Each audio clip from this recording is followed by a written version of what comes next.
आज का हमारा टॉपिक है इलेक्ट्रोनेगेटिविटी, जिसे हम रिप्रेजेंट करते हैं काई से। तो इलेक्ट्रोनेगेटिविटी है क्या?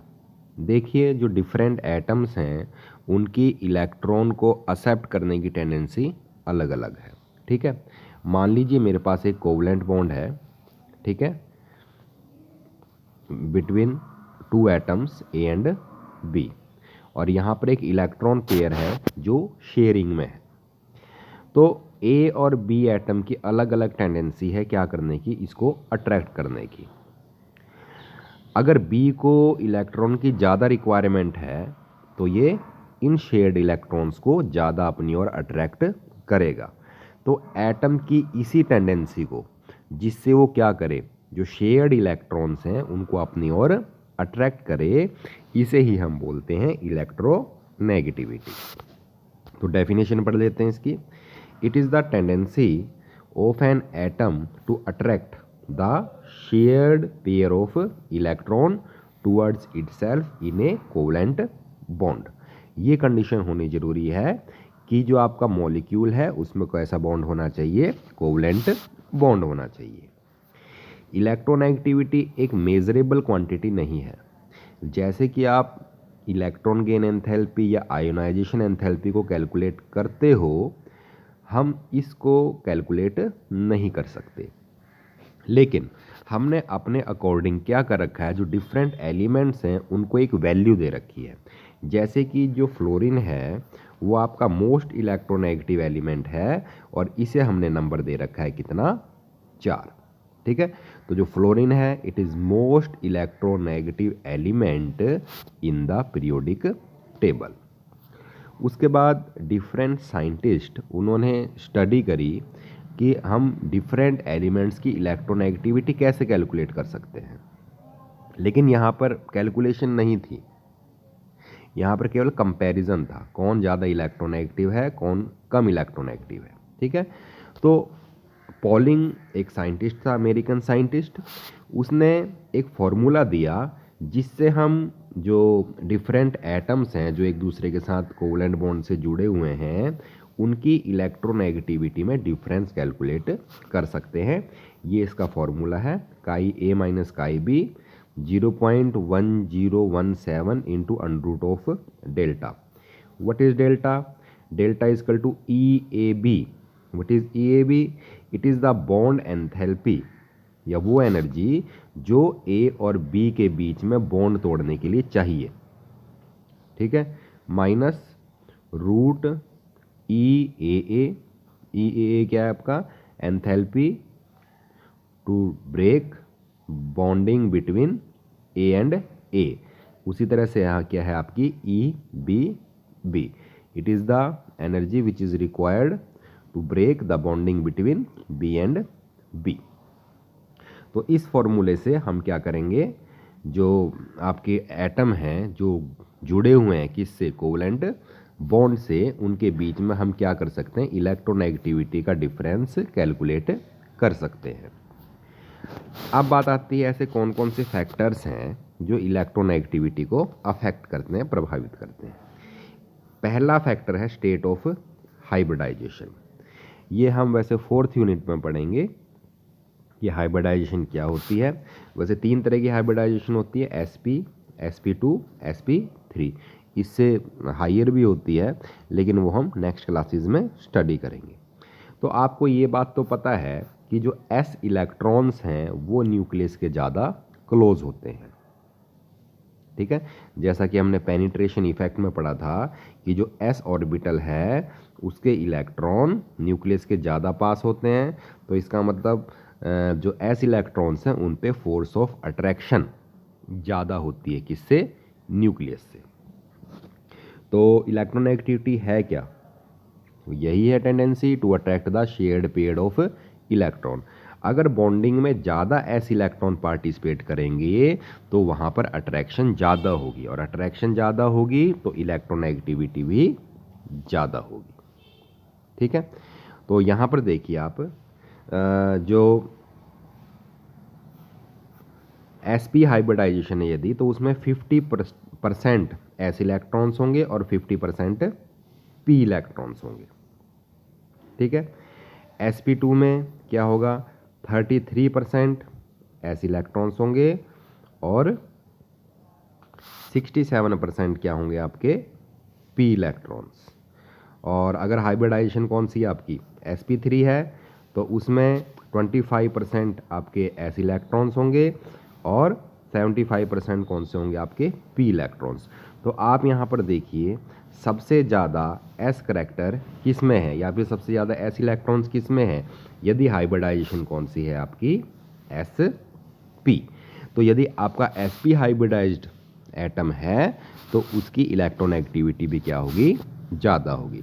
अगर मैं carbon carbon single bond, double bond और ट्रिपल बॉन्ड की इलेक्ट्रॉन एक्टिविटी कंपेयर करूं तो जो ट्रिपल बॉन्ड वाला कार्बन है उसकी हाइब्रिडाइजेशन sp है। sp का मतलब उसमें 50% s इलेक्ट्रॉन्स हैं, मोर अट्रैक्शन है तो इनकी इलेक्ट्रॉन एक्टिविटी भी क्या होगी, ज़्यादा होगी। तो C ट्रिपल बॉन्ड C इस कार्बन की इलेक्ट्रॉन एक्टिविटी क्या होगी, सबसे ज़्यादा होगी। सेकंड फैक्टर है oxidation state of element. Element की जितनी ज़्यादा ऑक्सीडेशन स्टेट होगी उसकी इलेक्ट्रॉन एक्टिविटी भी उतनी ही ज़्यादा होगी। यहाँ पर आप देख सकते हो Fe3 पॉजिटिव की इलेक्ट्रॉन एक्टिविटी 1.96 है और Fe2 पॉजिटिव की कितनी है, 1.83। देखिए अगर इलेक्ट्रॉन्स कम होंगे, सीधी सी बात है, तो जो इफेक्टिव न्यूक्लियर चार्ज है वो ज़्यादा होगा। ठीक है, शेयर्ड इलेक्ट्रॉन्स में, और इफेक्टिव न्यूक्लियर चार्ज ज़्यादा होगा तो इलेक्ट्रॉन एक्टिविटी भी क्या होगी, ज़्यादा होगी। नेक्स्ट फैक्टर है nature of substituent attach to the atom. यहाँ पर आप देखिए, मान लीजिए मुझे इस कार्बन की इलेक्ट्रॉन एक्टिविटी चेक करनी है ज़्यादा है या कम है। तो जो पहला एग्जाम्पल है इसमें जो आपका कार्बन है वो 3 फ्लोरीन एटम से जुड़ा हुआ है, आपको दिखाई दे रहा है। और आपको ये बात भी पता है कि फ्लोरीन क्या है, मोस्ट इलेक्ट्रोनेगेटिव एलिमेंट है। तो इससे क्या होगा, ये जो फ्लोरीन एटम्स हैं ये इलेक्ट्रॉन खींच रहे हैं कार्बन से। ठीक है, जिसके कारण इस कार्बन पे इलेक्ट्रॉन की क्या है, डेफिशिएंसी है। ठीक है, अगर इस पर इलेक्ट्रॉन की डेफिशिएंसी होगी इस कार्बन पे, तो ये क्या करेगा, अपने साथ जो दूसरा एटम अटैच्ड है उससे इलेक्ट्रॉन विड्रॉ करेगा। उसकी ज़्यादा टेंडेंसी होगी क्या करने की, इलेक्ट्रॉन विड्रॉ करने की। ओके, अगर ज़्यादा टेंडेंसी होगी तो इलेक्ट्रोनेगेटिविटी भी क्या होगी, उसकी ज़्यादा होगी। लेकिन अगर मैं दूसरे मॉलिक्यूल की बात करूं जो कि है आपका CH3I, तो इसमें देखिए जो हाइड्रोजन है उसकी इलेक्ट्रोनेगेटिविटी इतनी नहीं है जितनी किसकी थी, फ्लोरीन की। तो यहाँ पर जो ये कार्बन है आपका, यहाँ पर इलेक्ट्रॉन की डेफिशिएंसी नहीं है तो इसको इलेक्ट्रॉन नहीं चाहिए ज़्यादा। अगर इसको इलेक्ट्रॉन नहीं चाहिए ज़्यादा तो क्या ये आयोडीन से ज़्यादा इलेक्ट्रॉन अट्रैक्ट करेगा, नहीं करेगा। ठीक है, और अगर ज़्यादा इलेक्ट्रॉन अट्रैक्ट नहीं करेगा तो इसकी जो इलेक्ट्रोनेगेटिविटी होगी वो क्या होगी, लेस होगी। ठीक है, और CF3I की क्या होगी, इलेक्ट्रोनेगेटिविटी ज़्यादा होगी। उसके बाद आता है trends in group. Periodic table में क्या वेरिएशन है इलेक्ट्रोनेगेटिविटी का। अगर मैं आपको एक मोटे तौर पे बताऊं, जो इलेक्ट्रोनेगेटिविटी है वो इन्वर्सली प्रोपोर्शनल होती है साइज़ के।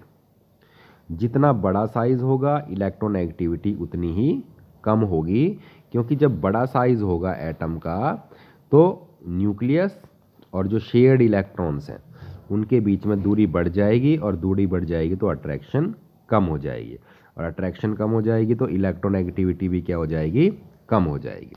तो डाउन द ग्रुप क्या होता है, एटॉमिक साइज इंक्रीज होता है, ये आप सबको पता है। ठीक है, और साथ में जो शील्डिंग इफेक्ट है वो भी बढ़ता है। ठीक है, ये सब फैक्टर्स आपको पता है जो कि क्या करने की कोशिश करते हैं, इलेक्ट्रोनेगेटिविटी को डिक्रीज करने की कोशिश करते हैं।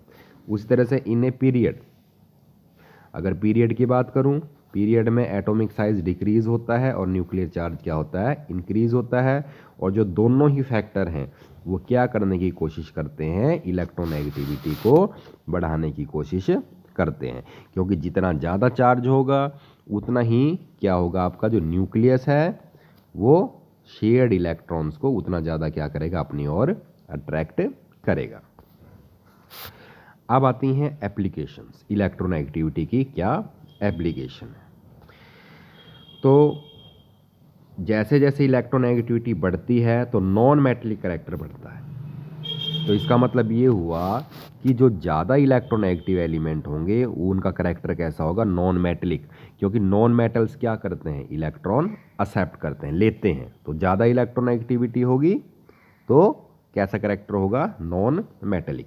जैसे फ्लोरीन है, फ्लोरीन की सबसे ज़्यादा इलेक्ट्रोनेगेटिविटी है जो मैंने बताई थी आपको, वैल्यू कितनी है उसकी, 4। तो इसका मतलब उसकी नेचर कैसी है, नॉन मेटल। लेकिन अगर मैं ओस्मियम की बात करूं, ओस्मियम की इलेक्ट्रोनेगेटिविटी सबसे कम है पीरियोडिक टेबल में, 0.7 है इसकी वैल्यू, और ये किस कैटेगरी में आएगा, आपका मेटल की कैटेगरी में।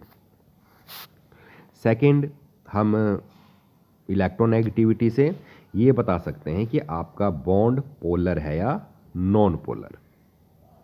ठीक है, बॉन्ड पोलर कब होगा, जब आपकी जो इलेक्ट्रॉन्स हैं, जो शेयर्ड इलेक्ट्रॉन्स हैं, वो किसी एक एटम की तरफ शिफ्ट हो जाएं।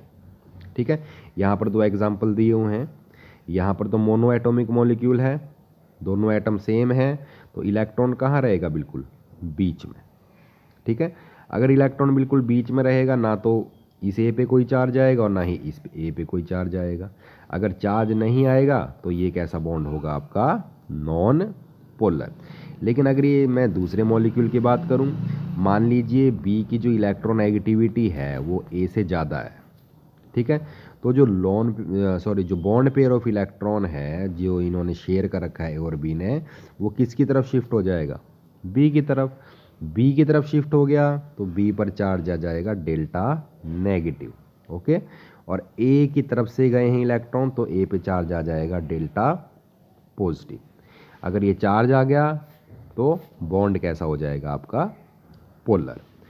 तो a non polar bond is form between 2 similar atoms, जैसे H2, Cl2, O2, Br2, ये सभी नॉन पोलर हैं। ठीक है, और पोलर बॉन्ड किनके बीच में बनेगा, 2 डिसिमिलर एटम्स, जैसे कि HCl, HBr, H2O एटसेट्रा। तो ये टॉपिक था आपका इलेक्ट्रोनेगेटिविटी।